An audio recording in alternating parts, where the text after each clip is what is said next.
Hello, everyone. Welcome into the RotoViz Best Ball Show. My name is Colm Kelly. I am joined by my co-host here, who is Zachary Krueger.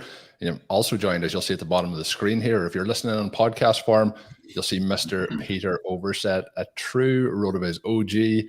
Always fun to have Pete on the show, and we're really looking forward to diving into a Superflex Best Ball draft over at UnderdogFantasy.com today. If you are signing up over there, you can use the code RotoViz to get a 100% sign-up bonus up to $100. But the pleasant thing to do is to welcome the guests to the show. So I guess we have to say, Mr. Overzet, welcome back to the RotoViz airwaves. You sound so reluctant having to be pleasant. You're like the obligatory welcome to the guest here. But I guess it's just because we're such old friends, Colm. You feel like you don't have to, roll out the red carpet for me. Yeah, and we did get to give a few jabs at each other before we started recording behind the scenes. So we had all the pleasantries done and dusted out of the way. But yeah, looking forward to this. Obviously, anyone who's listening to this, I'm pretty sure you're aware of all Pete's work. You can follow him on Twitter at Pete Overzet. You can check out, obviously, the Ship Chasing crew and their drafts. And of course, Pete, you are really flying at the moment with your own RotoViz channel under the Peter Overzet brand, which has had some fantastic kind of, I guess we'll say, longer preparation clips over the last couple of weeks with some very, very good work being done there. And I know you have one ready to come out pretty soon. Do you want to let the listeners know about that?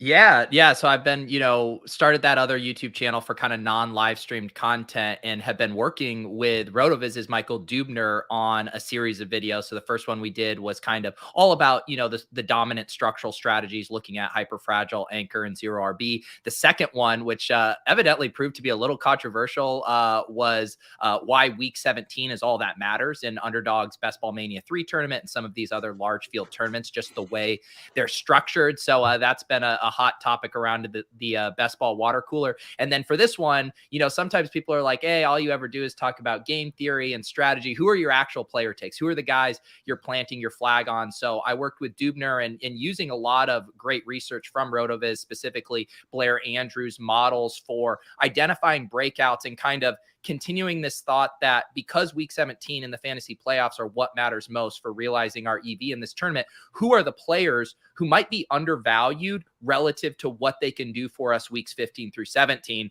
And kind of the thesis that Michael and I come up with is that the underdog ADPs are super efficient and everyone agrees on that. But we think they're efficient in a way of pricing players for their full season projection. And they might actually be inefficient at pricing players who can supercharge our teams when it matters the most. So we're going to kind of teach people how to fish, identifying those archetypes and kind of the basket of players that might currently be undervalued in tournaments. Yeah, Zach loves to use that phrase too, teaching people how to fish as well. So really, really nice to hear that coming up. But yeah, I think it's going to be interesting. Me and Sean talked quite a bit over the last couple of weeks about week 17. He's leaned a little bit to the week 16 conversation. And then, the reason for stacks and how much you put the opportunity cost into developing those stacks and in your roster. So it's interesting to see how that's going to play out over the next couple of weeks. But looking forward to that video coming out, but really enjoying the content that you're putting on there. But Zach, we're back. We have another guest. The weekly stream is starting to actually become a weekly stream at this point. There's going to be pressure on us to keep going. And Pete, I could have mentioned this at the start. No pressure today, but the title of this stream was Peter Overzet becomes an Underdog Fantasy Best Ball Champion. So we really are putting all our eggs in this one basket for 2022. So are you glad that Peter's on with us here to show us how to win some fantasy championships, Zach? Yeah, well, I mean, between the overall quality of the content, the galaxy branding that we've seen Pete do over the years, and then just, knowing that we have a veteran here with the show titled about us winning, like what could possibly go wrong? This is how the sausage gets made, I believe is what they say. So this is what gets us to that promised land. So I think we're going to be in pretty good shape. And the first Superflex we're doing on the show too. So also fun to get that in there as well. Yeah, looking forward to this. This is filling up pretty quick. I know Ben and Sean drafted in this last Thursday or Friday evening because Ben's on vacation at the moment. I have that in the hopper ready to release tomorrow, but it feels like this could already be almost filled up at that point. So that one will be coming out for Stealing Bananas listeners tomorrow, which will be Wednesday. Looking at the stacks in week 17, what are your thoughts when it comes to Superflex in this format and how we should be trying to work that in terms of the stacking element, I guess, more so than anything? Yeah, and I should say too, I mean, I think I've done about 10 of these super flex drafts. So, I don't definitely not as, knowledgeable as I am weaving my way around a BBM3 draft room at this point. And, Dubner actually just put out another tweet where he kind of updated his Win the Flex tool specifically for this. And that's kind of even reframed how I was thinking about it, because I will fully admit I was probably overdrafting wide receivers in my first batch of super flex drafts. And this really shows, one of his big takeaways, the top 12 values are all QBs. The wide receiver 1 and tight end 1 aren't values until 17 QBs and 8 RBs are off the board. So I will admit my early teams probably aren't optimal. I was kind of like getting my quarterbacks early. I was doing that right, but then I was kind of just drafting as I would a BBM3 team and not really factoring in for the fact that there's one less wide receiver spot. And it's just hard to break old habits, right? It's always harder to draft those wide receivers early. And so I'm excited to do one today. Maybe we can use some of Dubner's research here and build a really nice team. Yeah, Dubner's on fire at the moment, so he is, in terms of the content that he's putting out. You mentioned that myself and Sean did a RotoViz listener league over the last weekend, and we drafted in the Superflex Best Ball tournament over at the FFPC. But we did have the 11th spot there, and we started out with Cooper Kupp and Jamar Chase, and our quarterbacks are Zach Wilson, Baker Mayfield, and Desmond Ridder. So maybe we're in a little bit of trouble there as well. But what are some of your thoughts then when it's coming to draft slot today? We're in the Superflex tournament. We don't know our spot yet. I heard you talking with Chris Spags on a podcast over the last couple of days when you did a stream and you drafted, where you're hoping to get one of those kind of top 6 spots. Yeah, I just think, and I've heard, I think I've heard Gretchen and Sean talk about this too, as it pertains to dynasty super flex drafts, where it's like, the guys who are at the top of the draft get Mahomes or Josh Allen or whoever. And then these guys at like 2-2 or 2-3 are having to take Trevor Lawrence. And it's similar draft capital, right? A top 15 pick. And yet the gap between kind of the expected production between those two tiers of quarterbacks is so massive. And I think that's kind of playing out a little bit here in the Superflex draft, where there is this fear, and the data shows, like, if you get boxed out at quarterback, you're pretty much drawing dead. And so I was kind of describing it as the dynamic Sean describes with zero RB, where it's like, if you're drafting like fake bell cows or watered down version of bell cows at the end of the first round, not only are you building suboptimally, you're also pushing the elite wide receivers and pass catchers down to the guys who did get the elite running backs at the top. And so I think a similar dynamic plays out here, in that an early draft slot is a really big advantage here. I guess the counter argument would be, if you guys think that maybe if you could catch at like 1-8, a tier where you're able to grab like a Russell Wilson and then like a Justin Fields, and think like, oh, maybe that's more dominant than the Justin Herbert paired with, I don't know, I'm a Zach Wilson, or kind of whatever those combos are there. But it does feel like this could be a tournament where third round reversal would help balance things out. I'll let you take that one if you want to go first, Zach. Well, no, I think that Pete's right with just the idea of getting these quarterbacks. And I think the one thing too that's been very tilting throughout this whole Superflex tournament, at least for me, I've done a handful of these as well, is just the overall quarterback heaviness of it, and the way that you think that the ADP is going to suggest you're going to get a value somewhere, and then all of a sudden somebody just massively reaches on a guy because they know they've been locked out of the quarterback position. So now they're stealing players who you want to get because you think they're values, and it gets really maddening out there. So I do think that being early on some of these quarterbacks and just trying to kind of get creative with the way you're mixing in some of your exposure to these guys, and maybe realizing that your QB2 might not necessarily be a guy who you would have been optimistic about last season, but him possibly tapping into a little bit of the ceiling that we saw in some of these guys last year, like Trevor Lawrence, Justin Fields, Zach Wilson in particular. Those could potentially unlock an overwhelmingly strong roster if any of them play out the way you expect. So rather than fade them because of the 2021 production, it probably would behoove you a little bit to get in there and be confident in building them, and hope that there's going to be some ascension in year 2 for some of these guys.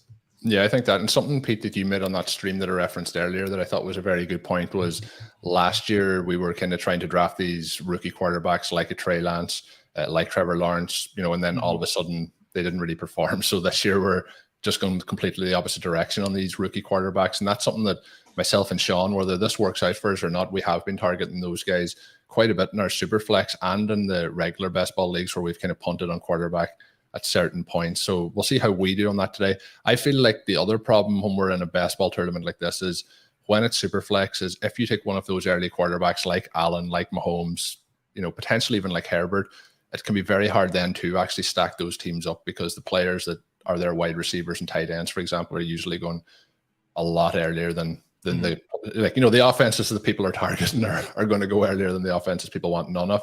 So I think there's interesting ways. Sean's mentioned, about Jared Goff in a lot of leagues that we've drafted, and we're going down that path a lot of the time where it gets quite ugly. But I think we'll jump in here and we'll start to see how things play out. I would like to have one of those early slots. It's going to be a fun conversation though.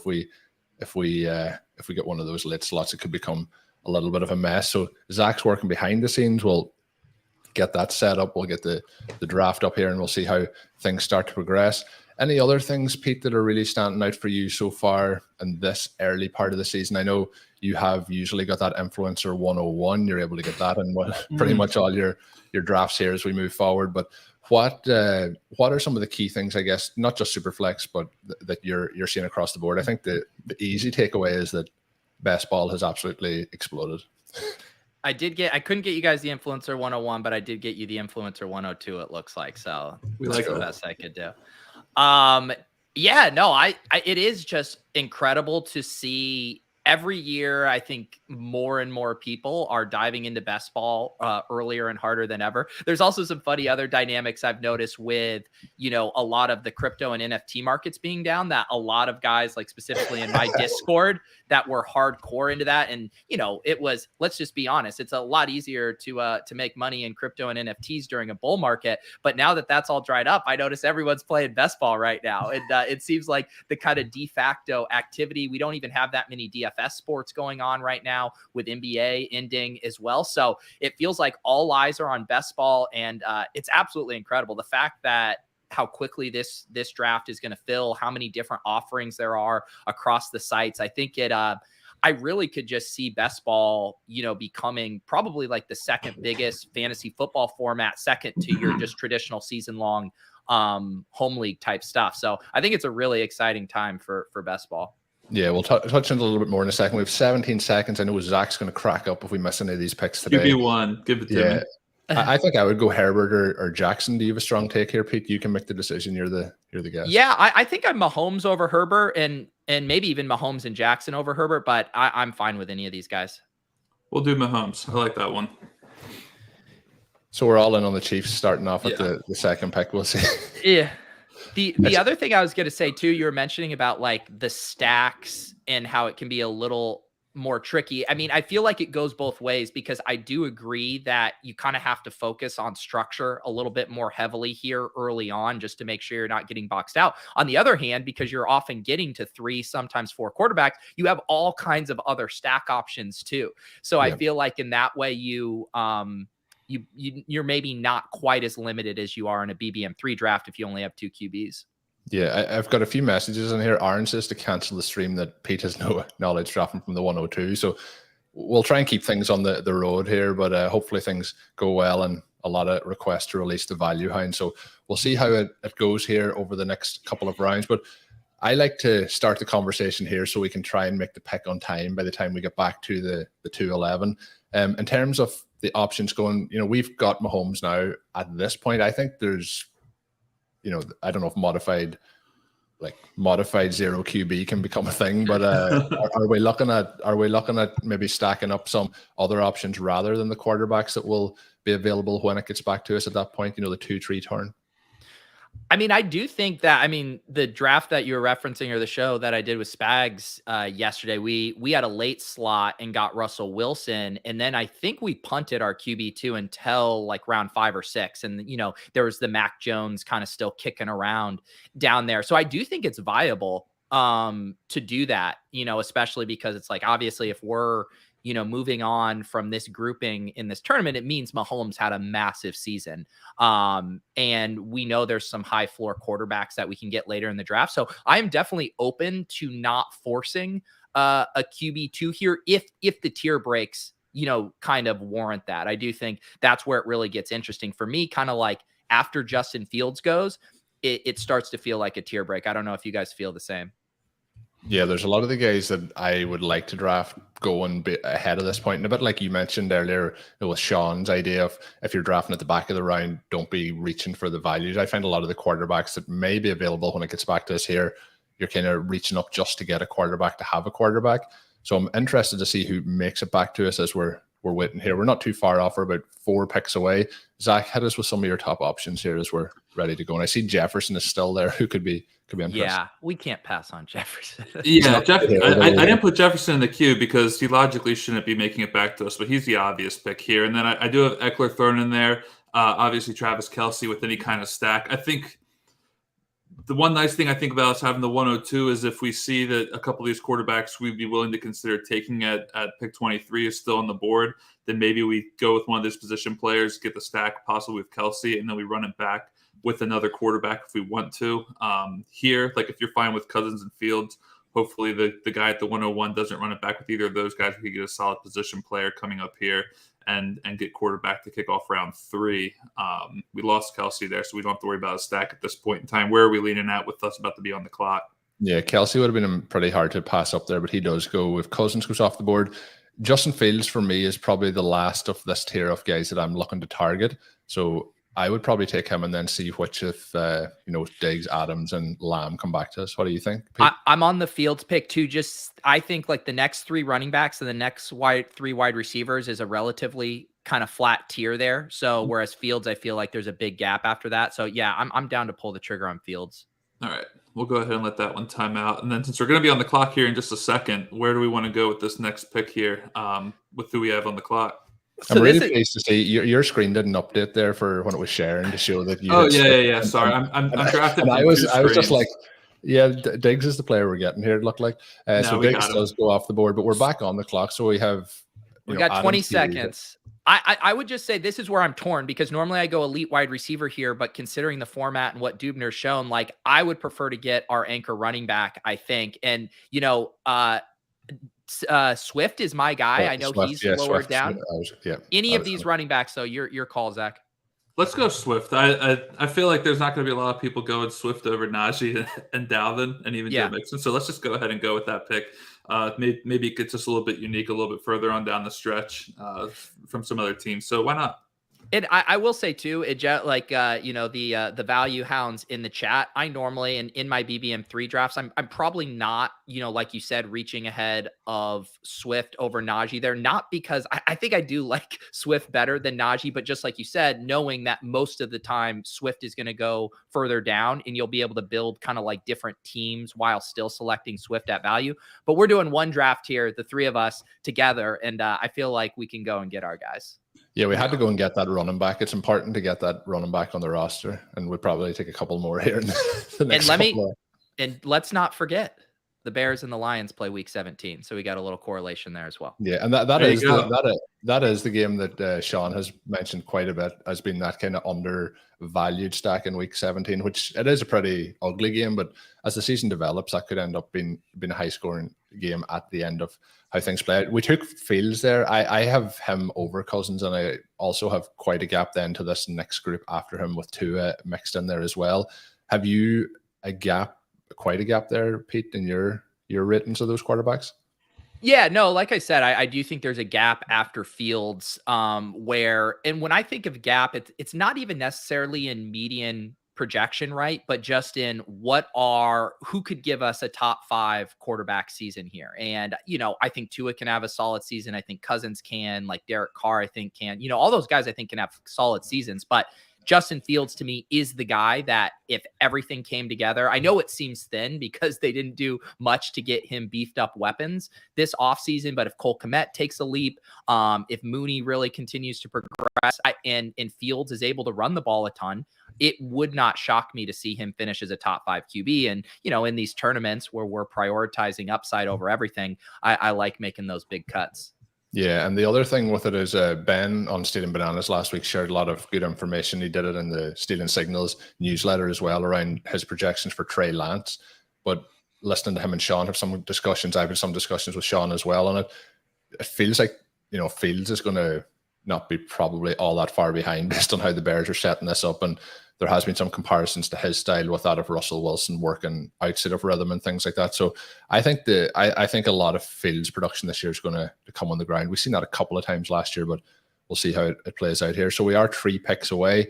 Some very interesting options in the queue for us here. If we do go wide receiver, we do have T. Higgins.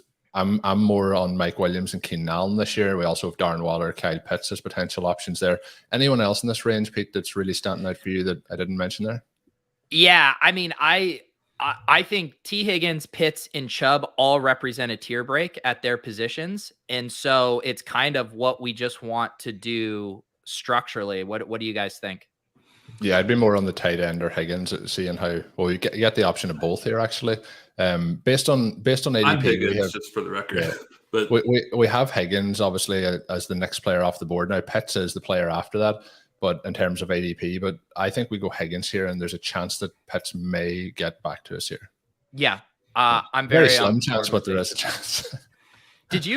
Sean, did you just say that, or Colm, did you say that you're the Chargers wide receivers over Higgins? And if so, how do you continue to do a show with Sean, who thinks T. Higgins should be going at the 1-2 turn? You definitely misheard. I'm glad we done this on the show. You can go back and listen to this portion. If anyone wants to timestamp it, it's around the 21-minute mark.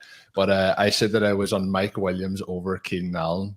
Oh, okay. All right. I thought you said both of those guys over T. I'm just making sure. I think I heard that too, Pete. We'll go back and look at it. We'll check the tape. I'm pretty sure I heard that too. We're on the clock again. Where do you want to go here? Yeah, I'd be Chubb or Pitts.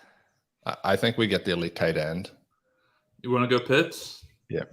Last time I shoehorned us into Kyle Pitts by mistake, and for the rest of the show, Colm and Lord Reeves just gave me crap about it for the rest of the show. So if we do this here, this is a united front on the Pitts decision. This is a united front. Yeah, we're happy to go here. Feels good. I think overall though, the biggest surprise I have so far in this draft is Pete's willingness to get those running backs onto his roster. Trying to get Chubb in there as well. I know it is half-point PPR, but I think getting the elite tight end gives us a lot of wiggle room then when we get into these rounds, 8, 9, 10, 11, where there is some other options. Who are some of your tight ends if you're not getting, like, as you said, that was a clear gap for you in terms of a break. Have you him, well ahead of the likes of Waller and Kittle? I do. Yeah, I think Pitts should be closer. I think Pitts is closer to Andrews than he is to Waller, I guess is how I would put it, even though I think of those guys in different tiers. But trust me, I love the discount we're getting on Waller and Kittle this year in drafts. The fact that you're able to get Kittle at the 4-5 turn, I mean, it is insane. I mean, we thought Kittle was a prize last year at the 2-3 turn. One of the most frequented starts in Best Ball Mania 2 were the Christian McCaffrey teams taking Justin Jefferson and George Kittle. That was one of the most popular starts. I think over 500 teams had that. Now we're getting a 2-round discount on that to these teams from the 101. And, it's crazy how people are down on George Kittle. He still finished as the tight end 3 in full PPR last year. He had 2 weeks, I think it was weeks 13 and 14 last year, where he scored over 30 PPR points. So he checks every box we're looking for from an elite tight end. And the quarterback situation, I think, is getting better. I think the overall offensive situation is getting better. So I think Kittle's massively mispriced. And, I'm obviously on Team RotoViz with just elite tight end in all facets. And I do find myself getting way more Pitts, Waller, and Kittle just because I think they're all mispriced relative to what they offer you from a construction standpoint. Yeah, we're nearly back on the clock. But I just want to, he is 100%, in my opinion, this year, Mark Andrews from last year. He had a little bit of a drop off, but people have just let him go completely. And, if Lance comes in and is good in this offense, he is going to be back into that 3rd, 4th round range next year in terms of his ADP. But yeah, excited for Kittle. The one other player that I keep mentioning on these shows, it doesn't seem to be flowing through a lot of the rest of the community. Sean's big on too is TJ Hawkinson. I have Hawkinson as the last quarterback in that tier, where I know that differentiates in a lot of different places. So as we're 3 picks away, lots of different options here available for us now as we have 1 running back, 1 wide receiver, 1 tight end, 1 pick away. Who is your priority here, Pete? Yeah, I mean, I do like, if we want to get kind of a bring back there with our Chiefs stack, Judy in week 17 is nice. I do think Gabriel Davis is probably my favorite player in here. This is a nice range. I like who Zach started. I like Bateman there as well. And if we did just want to get the stack, maybe our next pick, we could get Juju, but it does feel this like a wide receiver pick here. Yeah, there's a lot of nice options here. I would go Bateman, but I'll let you as the guest, Pete, make the call. I like Gabe Davis here. All right. Let's do it. And we get the is it week 17 correlation Bengals Bills. So that's right. There we go. I think one thing I will say, and I know we're going to be picking up here in a sec, this is kind of why I think I would have preferred to go Chubb, maybe with one of those other picks, just because now we're like firmly in the running back dead zone. I know we all like Dobbins here, but I think the wide receivers in general in this range are more attractive to me than the running backs, and just seeing how powerful the running backs are in this structure maybe makes me think, Chubb with Swift would have been a more dominant start, but it's tough to know where those pockets are going to be. Yeah, Swift Chubb would be a new name for that team then if we had got the two of those guys. We are on the clock here. Who are we? Zach, we'll bounce it to you on this one. Who are you looking to? I've been taking a lot of Judy. Pete referenced earlier the KC bring back the stack there. So I like that, but I'm also not out on Bateman either. So I love Bateman, but for the purpose of this team, I think Judy makes the most sense here. Yeah, right. I agree. I think Judy's a nice pick. And then, because Mahomes has, we have a couple other really nice options in MVS and Sky Moore for stacking there, where it's like, I don't think we have to force the issue of Juju over Judy, who I think is just a much better pick. Yeah, no, I agree. And, this is a range where there's quite a lot of players in it that I'm not in on this year. I'm not really drafting Terry McLaurin, haven't drafted a lot of DK Metcalf. There is a lot more kind of veteran players that'll go in the next round to round and a half that I'm not really drafting. But I think that getting Judy there with the stack in mind. But in that range, Bateman is my favorite wide receiver to go and get. And I think, though, that based on those stacks and those bringbacks that we're looking at, I think we're in a good place here. A couple of messages coming in here in terms of the muscles, Pete, that you're building up with the red meat, the deadlifting, and drafting running backs who can't catch passes. And obviously, that Swift does catch passes, so we'll let the Swift one go by. We really love Swift. Chubb, I think, this is cliche at the moment. He's the best pure running back in the NFL, but he's always going to be capped with the pass catching sides. And then you're showing the RB love today. So I think you mentioned the dead zone, Pete, but I do think that having Swift there now, when we get to a couple of rounds from now, there is just so many intriguing options when we get to those zero RB builds that we want to build. Juju Smith-Schuster does go off the board. Obviously before it's ever going to get back to us, quite a bit away.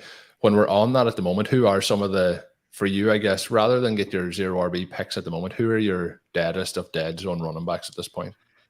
Yeah, it was funny because I now have this new overlay tool from my buddy Brick75, Brian Hooper, and I can see my exposures while I'm drafting. And I noticed I had 0% David Montgomery, and I'm definitely at like 1 or 2% Josh Jacobs. Yeah, so I'm really avoiding those guys. I mean, I definitely am in line with kind of the RotoViz exceptions in the dead zone. I mean, one of my highest owned players is Breece Hall. I think I'm at 22% Breece Hall in BBM3. I think he's mispriced. I think he's going to be a 3-4 turn pick at worst by the time mid-August, late August. Yeah, and I mean, and I get it. Like, Michael Carter is going to have a pass catching role. And I don't want to compare Breece Hall to Jonathan Taylor, but it feels like a very familiar movie that we've seen before, where it's like Michael Carter's the Nyheim Hines, he's starting the season with a role. And then as the season progresses, the team just realizes, hey, this is our best rusher. This is our best chance to move the ball, and his workload slowly increases. When does that matter the most? Toward the end of the season. So Breece Hall is the guy I love. And then of course, Dobbins and ETN, although I'm kind of out on ETN at his new price. I was drafting him a ton in the 5th. And now that he's kind of mid 4th, early 4th, I just feel like my bags might be packed on ETN. Yeah, it is climbing, and I think it's only going to continue to climb as I think we'll get more and more positive reports heading towards the season for both him and the Jaguars, Trevor Lawrence, and hopefully Laviska Shenault at some point as well. But I do think that value is just going to continue to creep up. And I think what will happen then is those values creep up, I do think we'll start to see more and more of the lower running backs get pulled up, and they will become the true dead zone running backs as we move forward. Where are we looking, Zach, here as we get ready to pitch our next picks? So we actually have a couple of running backs who have fallen where that would be where the value hound may consider sweeping in. If that doesn't happen, I think DeAndre Hopkins, who just went, was kind of interesting, but no need to continue on that at this point in time. Would have been a nice Arizona ATL bring back for week 17, potentially, after our start at wide receiver. But I mean, I like Thielen here. I think CEH, he's not going to make it back to us if we pass on with either of our next 2 picks. Maybe he's kind of a interesting little stack with Mahomes as well. Anyone else who's jumping out to you here at this point?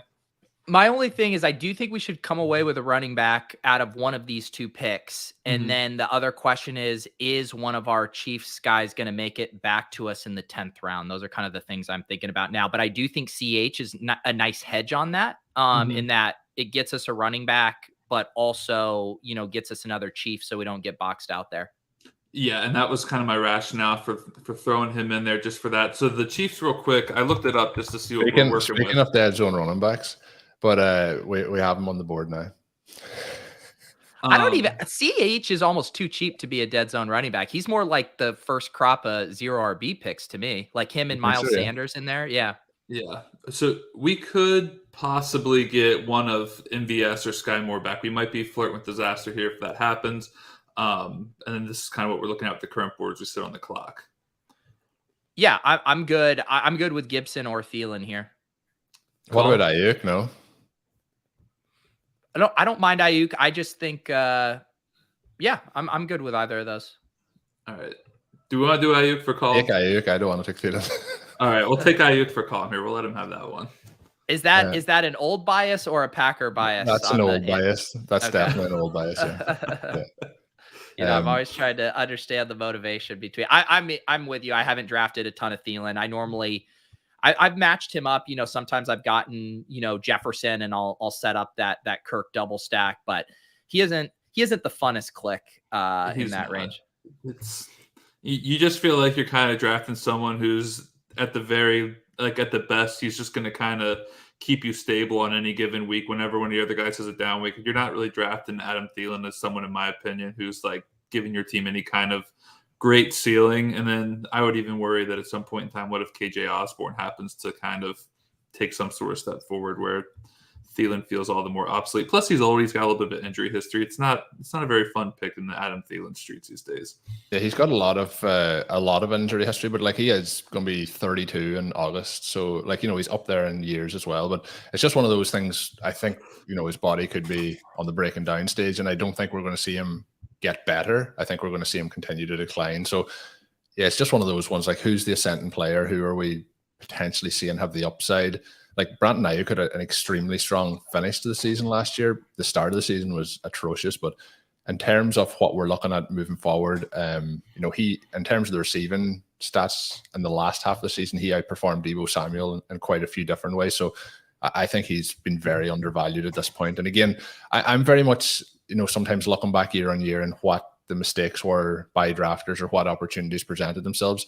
And I was drafting Ayuk a lot this time last year, but we were also drafting Deebo Samuel, who then ended up being the wide receiver 1 on that team, basically, and a phenomenal part of fantasy rosters. I mentioned about Kittle being undervalued. I think Brandon Ayuk should not be going after a huge amount of those wide receivers that are going ahead of him in the kind of the 2-round range before. So could be wrong on that, but I would rather have the one that's going to add a little bit of excitement into our lives. So we'll take Ayuk there.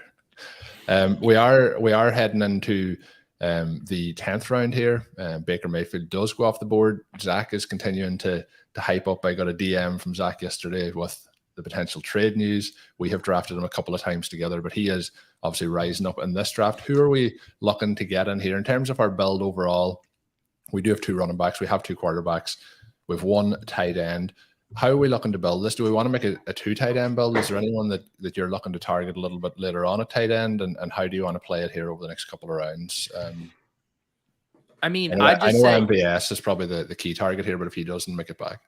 It looks like we should be able to get at least one of these Chiefs wide receivers. Yeah. I would say, because tight end is de-emphasized in this format, because we were able to get our elite selection in Kyle Pitts, I'm really willing to push our tight end 2 later. I think, to me, coming out of this range with a Chiefs wide receiver and another running back would probably be ideal.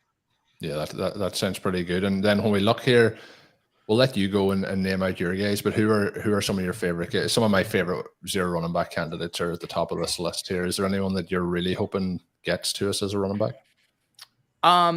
I mean, I definitely like continuing to build out our bet on the Bills with Singletary. I have been scooping Damian Harris. He's not my favorite, zero RB guy, but he is now sliding to such a palatable price because there's so much love for Ramondre, which I get.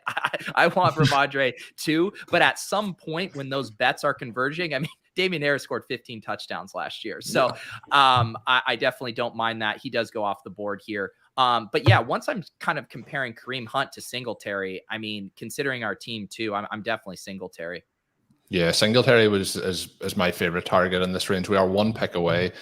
Just before that pick, Kareem Hunt did go off the board. I'm very interested in Melvin Gordon this year as well. I'm hoping though that we got MVS off the board as well. So I think we should prioritize Sky because we don't want to go without one. All right. Yeah. You know what? Let's set this time out and let's walk through our next picks because we're at the turn here. We have this luxury here. So let's talk about our next pick. I'm fine with Singletary personally. I would have liked that Melvin Gordon too, but Sky Moore definitely here. Is there any other? I mean, I know some people like Rashad Penny. I don't get particularly hyped. I would add, in terms of because of this build too, it'll be a little bit later, but Ronald Jones pops up again for me in the mix there, and then Rashad Penny would be the other one. I don't think we want to take Rojo with our CEH bet. No. I think they're a little negatively correlated. Singletary for sure, but I don't see a huge difference in Penny and Cook as well in this range. But Singletary I think is the prize.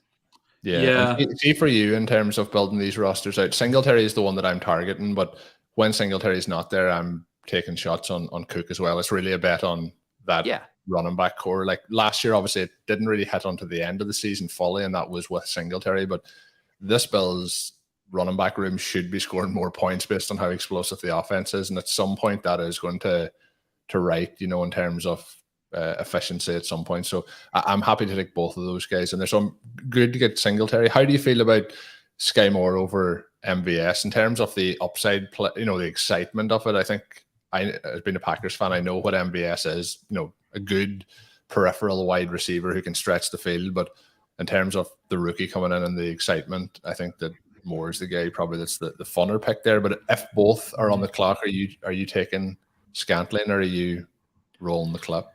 So I have been obviously, the Sky Moore stuff has been hilarious because he was one of our favorites over on Ship Chasing. I know he was a favorite on RotoViz. He, we had a roll the clip, a tape for him. His ADP got wild. And now I feel like the ADP's kind of retraced a bit and corrected in a way where I was just avoiding him at his, pumped up ADP. Who knows who could have done that.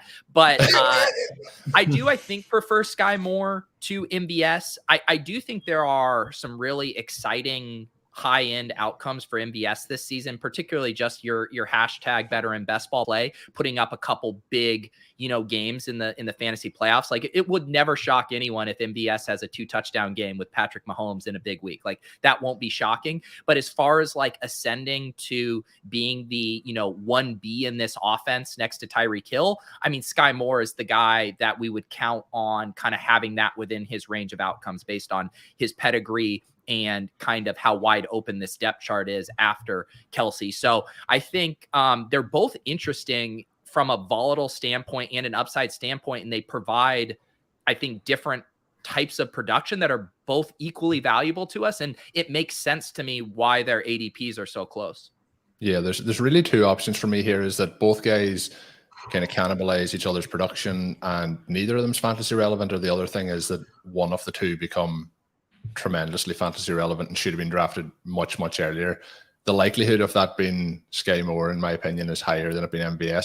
I referenced a couple of times to a draft that me and Zach did in one of the FFPC never too early drafts, where the Packers wide receivers at that point in Lazard and MVS, although Devontae Adams was still there, we're going in the 19th and 20th round at that point. And I know it's a situation where he has moved to the Kansas City Chiefs now and Tyreek Hill's not there, but look, we can say that Travis Kelce's filling in that Devontae Adams role in terms of the targets that are going to be taken away. And I think it's a little bit rich to say that we're in a situation where MVS is just going to go in there and light things up being a value at his current point. Like he's basically jumped 10 rounds in ADP with that move to the Chiefs. So I think he's a little bit overvalued at this current point in time. We are 3 picks away. Zach, who are you looking to get at this point? I have Trubisky on the top of the queue, and that's really just because I'm trying to figure out, do we want a quarterback at this point in time? Do we want to fade some of these other guys later? And then if we don't want Trubisky, I think that's totally fine. My question to everyone else here is just, where are we going to go then, if not Trubisky?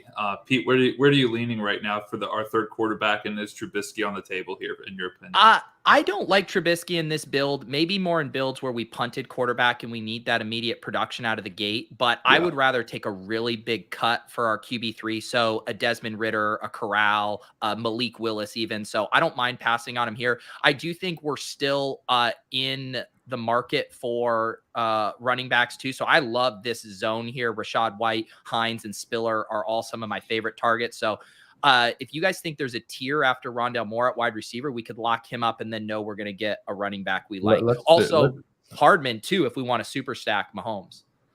We won't get it in time, will we? Let's do more. Let's do more. That's fine. I mean, that's a busy pick. I do think that if it wasn't to try and stack with Mahomes, I would have went the way we went there. I know we just were running out of time. I think that Hardman could have been interesting. Based on the running back options that we have so far, we have Swift, Edwards-Helaire, and Devin Singletary. What are you thinking about, like, if it's a situation Hardman comes back to us now, Pete? Are we still looking to get one of these running backs? And I do agree 100% with you on the quarterback part of things. I think we'll look to get one of those rookie guys late. I think we let Hardman go just because, we did, if we didn't have CEH, I do think we'd want to double stack Mahomes, but because we locked up CH and we have a decent double stack there, I think we should take advantage. Yeah, Rachaad White goes. I've used Spiller, and I think I would still go Spiller over. I know it's like we're still wondering will Leonard Fournette fail, but I think in terms of 3 down upside, I think Spiller, if anything happens to Eckler, is the way I've been playing it here. Yeah. I love both Hines and Spiller, and I think we can take a big swing with Spiller here. And we also have a very kind of AFC West heavy build too, so we're hopefully playing for a lot of shootouts, divisional shootouts there. Pete, do you like Michael Carter at this spot? He's kind of been one of my favorite players to pivot off of if I'm not getting Breece Hall, just because if you got teams that are making the tournament, the Jets are like one of, I think, in my opinion, like the juiciest teams when it comes to that 3-week period where we're trying to hit. With Michael Carter, you got Detroit, Jacksonville, Seattle. I know that you have to pay a pretty good premium to get a guy like Breece Hall, but do you like Michael Carter as a potential guy in this range as well? I do like him, and my only thought about not selecting Carter as much right now is because of my theory with Breece Hall moving up. We've seen kind of these teammates be inversely correlated. Like what's happened with the Godwin injury news. Gage is getting pushed up. What's happening with the Treylon Burks asthma stuff. Oh, Robert Woods is getting pushed up. And so if my thesis is correct that Breece Hall is going to get pushed up, I believe that means Michael Carter will continue to slide down a little bit as that happens. And so that's the only thing in the back of my head. I like Carter. I think he's going to be a good selection. I also think he's going to get cheaper. Yeah, that's very true. Yeah, and there's a lot of times, we talk about big gap and small gap and the running backs, and we kind of talked about it a little bit there with MVS and Sky Moore in terms of the wide receiver, the gap in ADP between some of those. And a lot of the time, like you touched on how ADPs will shift and play in kind of the cheaper option. And that you mentioned that with ETN. We don't have a cheaper option really in the ETN side of things, but I do think with Spiller, for example, the gap between him and somebody like Austin Eckler, who's going in the first or second round, and Superflex form is the first round all the time when it looks to PPR or half-point PPR. But I think playing those guys at the back end, and that's what makes White such an interesting play based on where he is going as well. Like both of those, just a little bit afraid of Tom Brady with a rookie running back and trying to get him on the field. But we have seen a little bit of a run here go on running backs over the last couple of picks. Fant went off the board, Albert O went off the board, Desmond Ridder went off the board. So these are all kind of guys that we may have been thinking about. Pete, we are kind of 6 picks away or so, probably getting a little bit more limited in tight end options. I know you said you wanted to wait till we were a little bit late. The tight end that I do like is in the queue. I don't know if we're waiting a little bit longer for him, but who is your preferred pick at this point? First off, is that Dubner in the 12 hole? I'm having a hard time seeing this. It is. He actually got Baker Mayfield, who I had in the queue at one point in time. Not that it sounds like we wanted him, but he's in there. Well, I was just going to say, normally Noah Fant is going kind of below where those other tight ends go. So I was like, that has to be a RotoViz guy grabbing Noah Fant there. And of course it's Dubner. Yeah, I'm with you here. I definitely think Gerald Everett would be an awesome selection for us to be done at tight end. We've already made a bet on the Chargers. I think he's mispriced by a couple of rounds. I feel like Everett should be going in that Akui Boonham, Irv Smith tier, and you're getting a couple round discount on that. So yeah, I think Everett's a great selection here and we could be done. And then, I don't mind building out the Bills bet. I end up passing on Crowder a lot, just knowing I can get Isaiah McKenzie late. And it does seem like there's some ambiguity on that situation. I'm trying to think. I mean, running back here is really, really dried up. You know what I will say? We do not have anything yet. Let's do Everett here. We'll time out on this one and talk through the other ones. So I was going to say, we have yet to stack up Fields, and Khalil Herbert would at least give us another piece of that Bears offense. And then we could have our double quarterback running back stacks here. Okay. Yeah, I think that's a good shout. I love Everett. As just you mentioned there, I think he might be 3 rounds undervalued in standard leagues. Obviously, the ADP is a little bit different when we get to this, but when we get to this point of the drafts, a lot of the time, the ADP is just pushed down a couple of rounds and the rest of it remains the same. But I think Everett's just a smash. But I don't know why. And that was part of the reason, even when we were talking to pick 102 and I mentioned Herbert, the key player there would have been Mike Williams and Everett. They're the two that I would be stacking with him. So yeah, I'm delighted that we've got him, and that for me just seals the deal at the tight end position. So we have now 5 picks remaining in this draft. What are you hoping, Zach? I'll go to you first for our final build here. Well, Pete mentioned getting the Bear stack in there. I think there's going to be a couple other ways we could probably still do that later on this draft if we wanted to get it a little bit more Bears heavy on maybe another receiver, because that'll certainly still be an option. There will be some Lions options available, I would imagine, as well as we roll through here. They're probably also some Lions options. And then the other thing too, I know we're probably gonna get one more quarterback here.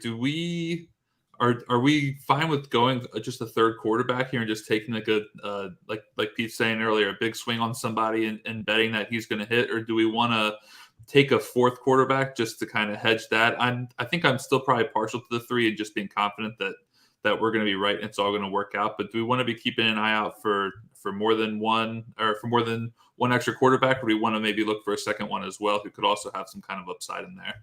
Unless something falls like perfectly where, it's just too good of an option to pass up, I think I'm going to take an upside swing probably on a rookie here and see how it plays out. Is that the way you're thinking about it, Pete? Yeah, I do think we'll probably end up with a luxury pick just because we're kind of balanced structurally where we could do that. I think in general, maybe how I would think about a fourth quarterback would be, say Malik Willis, a guy who I think has some decent upside. If we had a Tennessee pass catcher, then maybe we kind of break a tie in favor of like, hey, let's make this correlated bet. If Burks is hitting a crazy ceiling at the end of the season, maybe that's because Malik Willis is really unlocking this offense. But yeah, I don't think we need to force it. I think we've done a good job kind of accomplishing our structural goals. We've also really built out our stacks. We now have a couple Bears with Swift coming back. We have our Chiefs with Judy coming back. We have some of our mini correlations there with the Bills and the Bengals. So I feel like we're hitting a lot of the notes that I think we want to be hitting in a draft like this.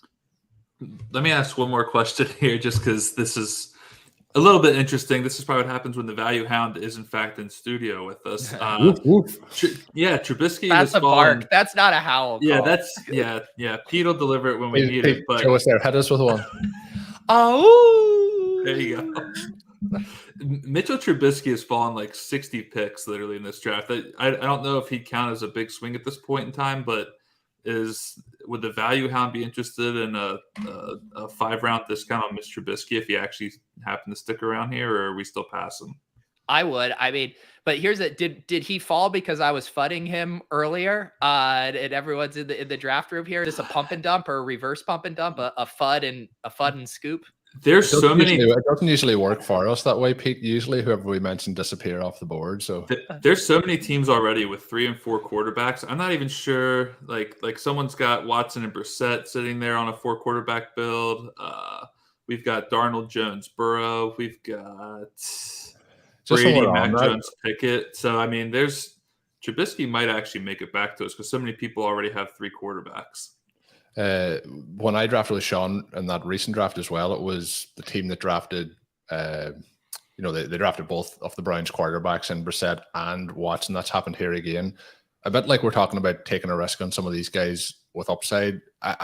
For me, that's a wasted pick, the same as handcuffing your running backs. What are your thoughts on that, Pete, in terms of, pairing two quarterbacks together? Yeah, it's not my favorite thing to do.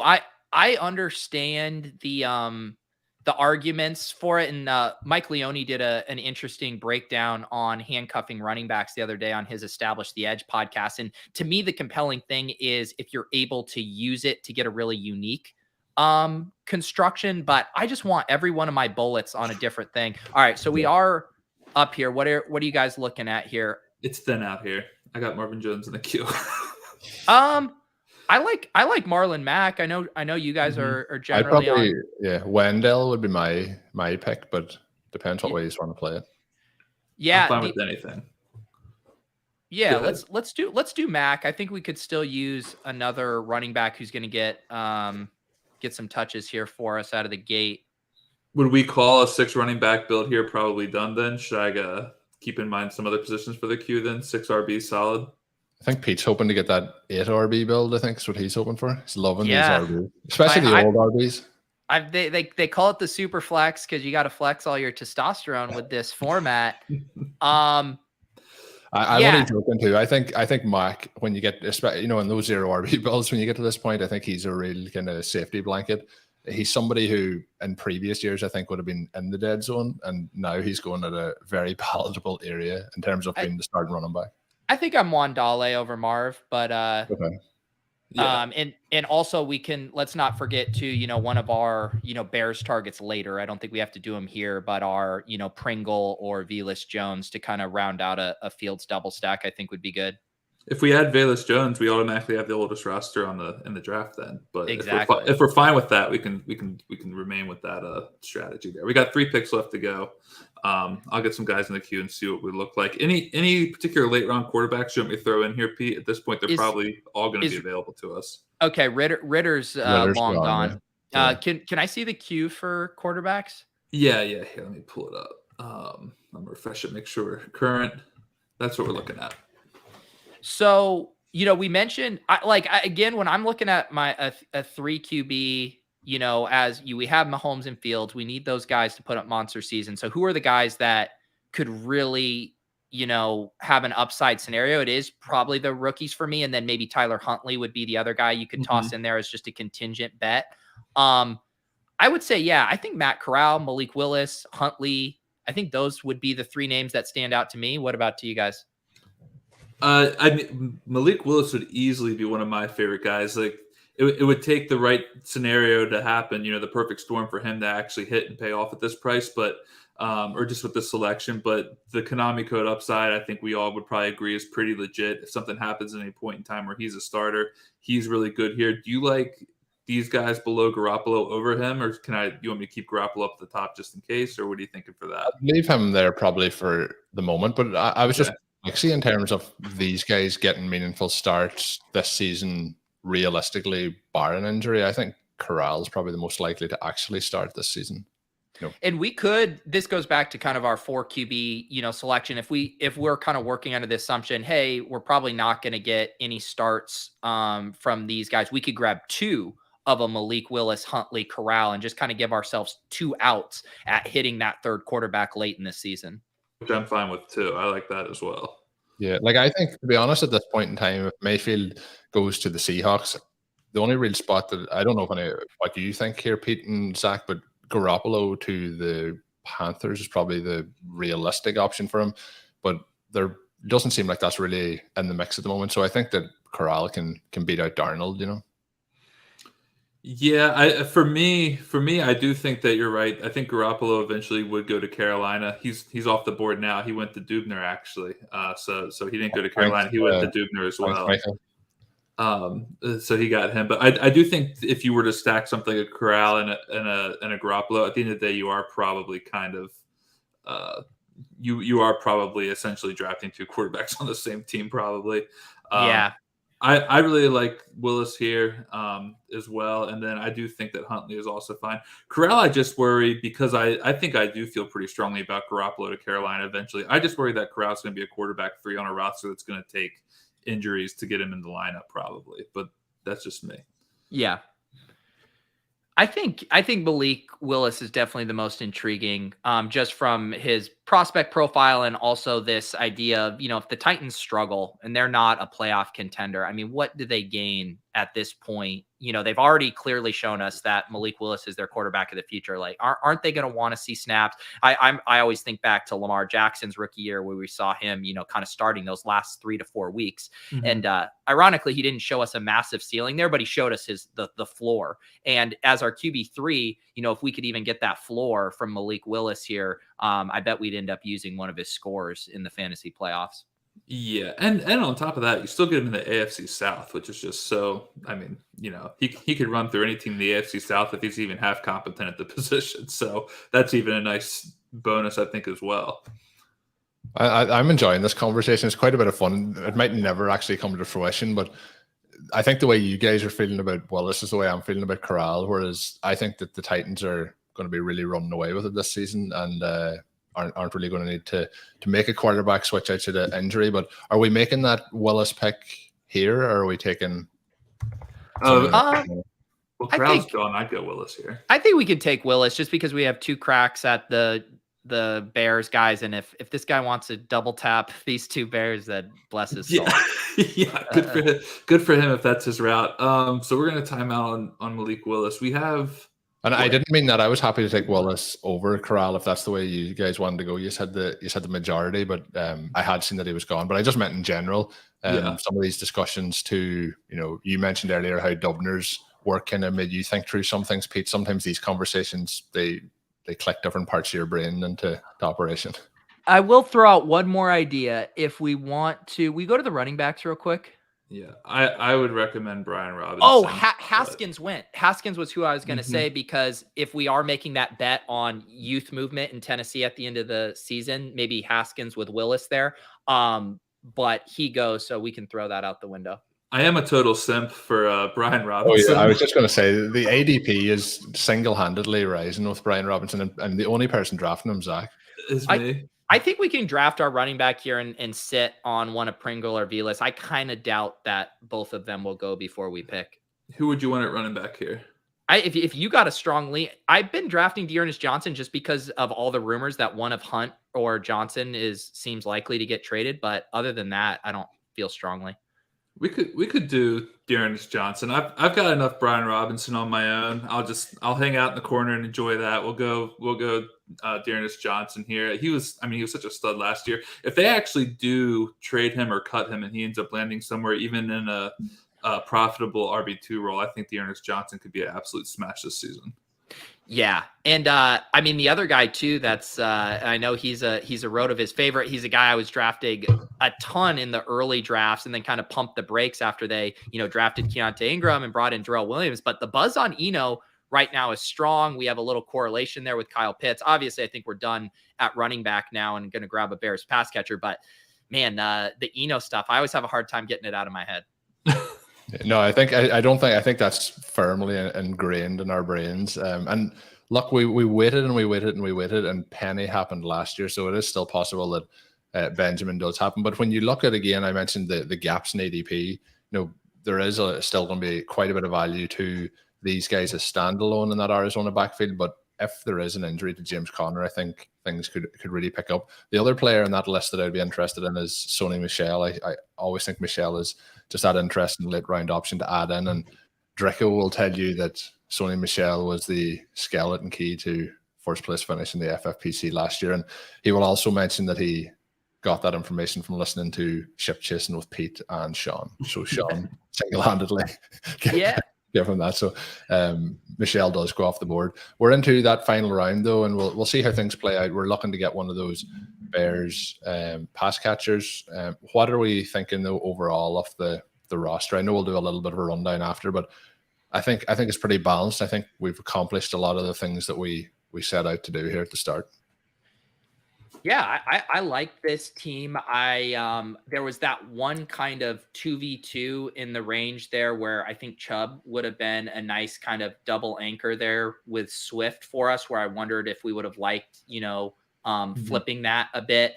But ultimately I like what we did here. And I think from a construction standpoint, we're in good shape. Maybe people would say they don't love our QB3 situation, which I think is fair. But when we double tapped quarterback early and we're making such a big bet on those guys, I think it is kind of smart to wait and then hammer skill position players after that. Yeah, I think when you're taking two of those guys in the first round outside of bye weeks, I think they're going to be on there every week. Like if we're playing weeks where Mahomes isn't starting in our flex or QB spot, we're in trouble already. I think too. I think I saw this yesterday. I'm not 100% sure, but it did make me wonder. I'd be curious to get your guys' thoughts here. But I think it's very hard in this particular draft setting with how hard people are hitting quarterbacks to get a quarterback that you actually legitimately feel confident about. To where I would almost wonder, can you go with a 2 quarterback build here and just hope that they both stay healthy through the season and that both your bets are right and fade that third quarterback who might admittedly be a wasted pick? Is that something that's even remotely worth considering here? Or am I just talking crazy? The only thing that I would think about is like the kind of the potential points that these late round picks can add to your starting lineup. And I do want to get one of these Bears guys. I'm very good. Yeah. I was going to say Jones or Pringle, give us your shot. I have way more Pringle than Vilas. I prefer Pringle, but I don't feel strongly enough if anyone leans old man. I would lean here. Pringle as well. Yeah. Let's do it. But my thought too is, again, like obviously this pick makes sense to us because we made a bet on Fields and want to get some of his pass catchers. But in general, I guess thinking through the Malik Willis thing, and it's like, at best, Pringle's giving us a few, spike weeks where he kind of ends up in our lineup. Whereas, Malik Willis, if Malik Willis starts, I mean, he's going to probably end up in our starting lineup multiple weeks there down the stretch. So if I just think about what these guys could potentially add to our starting lineup, even if it's not showing up in the, median projections, that's kind of how I think about it. And I just think that that's, in the same way we think about contingent handcuffs, right? Where it's like, they're probably going to put up a 0, but if they do hit, they will be providing us startable weeks. And I think that's why I'm okay with Willis in this format.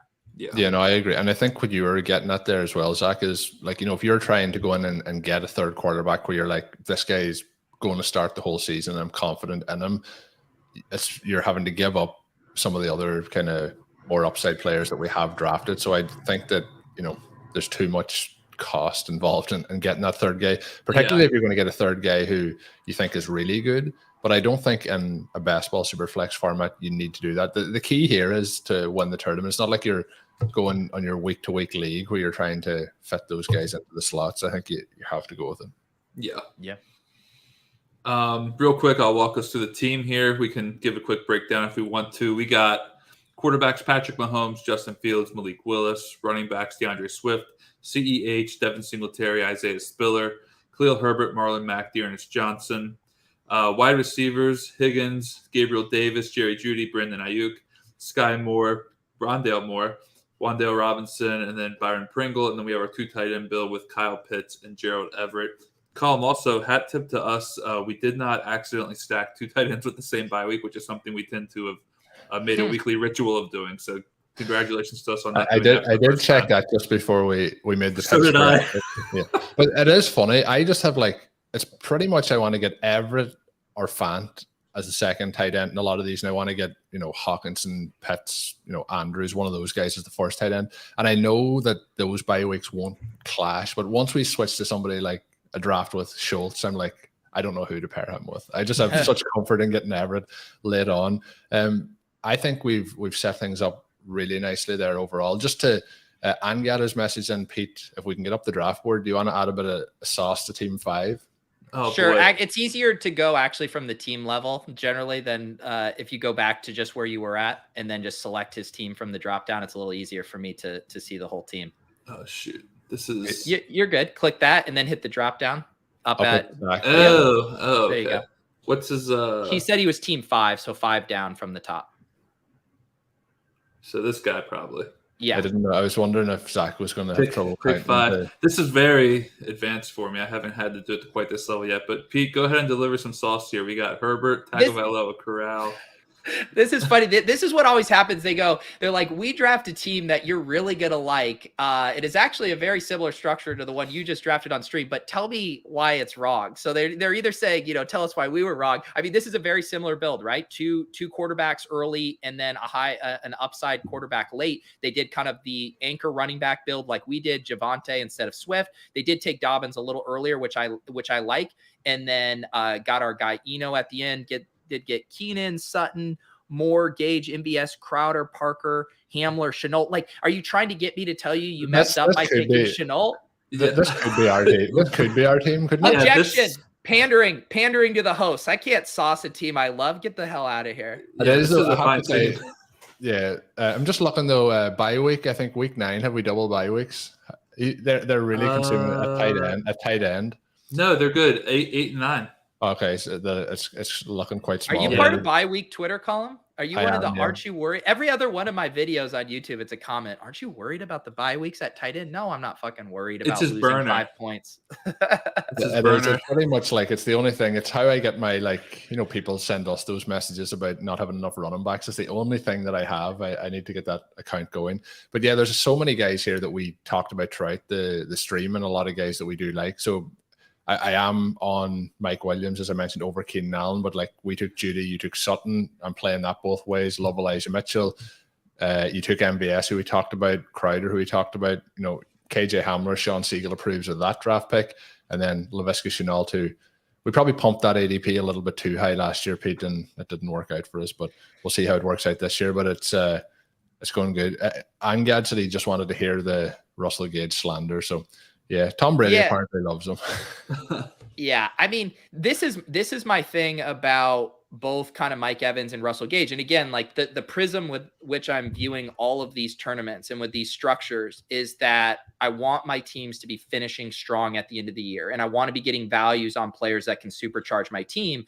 I think what happens, even with Mike Evans' ADP getting really pushed up and obviously Russell Gage, is you're paying a premium for early season production. No one denies that Russell Gage is going to have a massive target share while Chris Godwin's out. That's great. But the least valuable points that are going to happen for our teams all season long are weeks 1 through 7 or 8. And that's when Gage is going to be a monster. And then Godwin's going to come back. His target share is going to go way down. And then what? You paid a premium for that early season production, which we've shown is the least important in these structures. So in general, I'm avoiding those guys who are getting steamed up because of early projectable volume. And that's why the dead zone is a thing, is because people are betting on the early season projection and not understanding kind of the volatility of how things can shake out there. Can the same logic apply to Marquis Brown, would you say, too? Another guy steamed up with the Hopkins suspension, and he could fade as well, because I'm on the fence at that one. I think we've seen Marquis Brown do it at a pretty decent level when given the opportunity, but we know that a guy like Hopkins can draw such a great target share, whereas I think Brown's target share may have just been inflated by the fact that he really didn't have a lot of great wide receivers around him and was playing in a fairly run-heavy offense. Yeah, the reason I think Marquise Brown is different than the Gage situation is it almost goes back to what we were talking about with Sky Moore and MVS in the various outs of how they get there. Whereas like at the beginning of the season, Marquise Brown could just be a true target hog, with Hopkins out, and that we all appreciate. But then when Hopkins comes back, we still know Marquise Brown is an elite, deep threat, and that Kyler Murray can push the ball downfield. And we could no one's going to be surprised if Marquise Brown has a 2-touchdown game in week 17 or week 16. And so I feel like you have multiple outs with Marquise Brown, whereas with Russell Gage, I feel like you don't really have that second out, once the offense is fully healthy. Marquise Brown becomes, a version of MVS potentially, which is a downfield threat who, with Kyler Murray's downfield ability, is still going to be valuable. But when we look at Gage just becomes, another piece of the offense that's going to be a role player. A couple of things coming in here. So in terms of Barkley's ADP growing because of the shirtless videos coming in, and we do have. It sounds like a little bit of a threat. Aaron says you can do mine at 107. You won't love that one, so I'm wondering. What are you expecting here, Pete? Yeah, I hate double tapping the two quarterbacks there. Like just make your stand. Do you think Watson's suspension isn't going to be indefinite 1+ year suspension? Then just grab him. Do you think he's getting the hammer thrown and Cleveland's going to keep it in house? Then draft Jacoby. So yeah, I don't love that. I think that as well plays with the rookie pick that we made with Willis. Like just like if nothing happens, like if you're taking Brissett ahead of Watson, just take the risk. Play it out that way. Yeah, and then let me see his tight ends. Goddard, Njoku, Mo Alley-Cox. So again, in this format and in general, I'm always wanting to push it at tight end and try to get away with 2 tight end builds. I'm probably rocking a 2 tight end build here with just Goddard and Njoku and not tacking on Mo Alley-Cox. So I like Mo Alley-Cox as a selection, just not with this build per se. I'd probably prefer to have one extra running back or wide receiver. Goddard and Njoku could be really good smash for that. Mo Alley-Cox, I think, just feels very unneeded with that selection. Right. Any other thoughts? We have one more. I think we'll do number 11, and that'll wrap us towards the end of things. Mariano. Here we go. Stafford, Lawrence, Mariota. So this is the same thing where Mariota, and I battle with Spags about this on Splash Play, just isn't my favorite type of selection in these tournaments because, again, I feel like Mariota is going to be holding on to the job for dear life, but inertia and momentum, I think, are going to be in favor of Ritter, unless Mariota proves to be very competent, which, sure, that can happen in some scenarios, but I think ultimately the Falcons, as a rebuilding team, are going to want to see what they have in Ritter, and so I just would prefer to select Ritter over Mariota, and Mariota is going well ahead of Ritter. Running backs here seem, I guess, fine with McCaffrey and Etienne. That seems like a good crew here. Let's see the tight ends. You got our boy Hawkinson, Knox. Here's another. This does not need to be a 3 tight end build. I do not take Zach Ertz with this team. Yeah, no, you could just go with 2 tight ends again. No bye week conflict. Two tight ends who either are going to have the target volume in Hawkinson or playing in a good offense in Dawson Knox. So I would definitely stand at two tight ends there as well. Just on Knox, Pete, he's somebody that I'm not drafting at all. How do you feel about Knox in general? I get a decent amount of Knox. I mean, nothing outrageous. I'm probably like even with the field on him. My thoughts on Knox are, I want to be doing 2 quarterback builds or 2 tight end builds. And so if I miss out on those elite tight ends, if I miss out on Schultz and Hawkinson, I still view, Knox and Goddard as guys that can allow me to get to a 2 tight end build. Then I pair them with the Everett, a Kui Boonham, and feel like I can be done. So from a structural standpoint, I appreciate him. And then again, if I have a Bengals build or a Josh Allen, I try to do some Josh Allen backdoor stacks, even if I miss out on Diggs, and Knox is a guy that's normally a reliable target there. So I like Knox, but it's again more from like structural in stacking, whereas Hawkinson I just prefer in a vacuum. Yeah, no, that's good. I see we have a pitch here for one more in the chat. Pete, everyone must have just come over with Pete and actually drafted against us today. So I'm actually surprised we got as many of the guys that we were hoping to get. The 104. This is what's happening is normally I'm exhausted by the end of my streams and I need to go. And so I shoot down all of these saucing requests, and now they're taking advantage of your guys' goodwill here. Well, this is the last one. I'm not saucing Red Badge Brigade bros. These guys come in here, they've done 1,000 drafts and they want me to tell them what a beautiful team. Derek could get out of here. This is a shitty team. I hate it. What are you doing here? He's drafted Michael Pittman as well, so that's even worse. So he's one of the guys that I'm off, but and nice one tight end build. There's a 2 tight end build, but honestly, what is this? Yeah, 1 tight end build. So get out of here, Derek. The elite 1 tight end build. Yeah, we had to jump on there with Pete and had to keep the bet going, but. Yeah, thanks, Pete, for jumping on. It's been a lot of fun as we've run through this. Anyone that's obviously after joining when it started, I think everyone here knows who Pete is, but make sure you're following him on Twitter at Peter Overzet. Check out all his YouTube channels. Probably the best way to find out all the content coming out is over at Peter Overzet on Twitter. But yeah, it's been a lot of fun having you on, Pete. Yeah, thanks for having me, guys. Always a blast. Love the RotoViz crew. I think you guys are, the preeminent think tank for all fantasy football. I think all of the good ideas that we kind of bat around in the fantasy space, a large majority of them are originating over at the RotoViz water cooler. So I appreciate what you guys do. No problem. Thanks a lot, Pete. And of course, Zach, my co-host here on the show. Check him out on Twitter at ZK_FFB. He has got some cool NBC Sports Edge content coming out over the last couple of weeks, so do check that out. Make sure you subscribe to the RotoViz Best Ball Show, and of course as well the RotoViz YouTube channel. Give a thumbs up on this video and let us know below which picks you thought were good or bad, and we will be back with more content over the next couple of weeks here on the channel. New stuff posting every day, but the streams plan is once a week with myself, Zach, and a guest. So until we're back with another one, have a good one.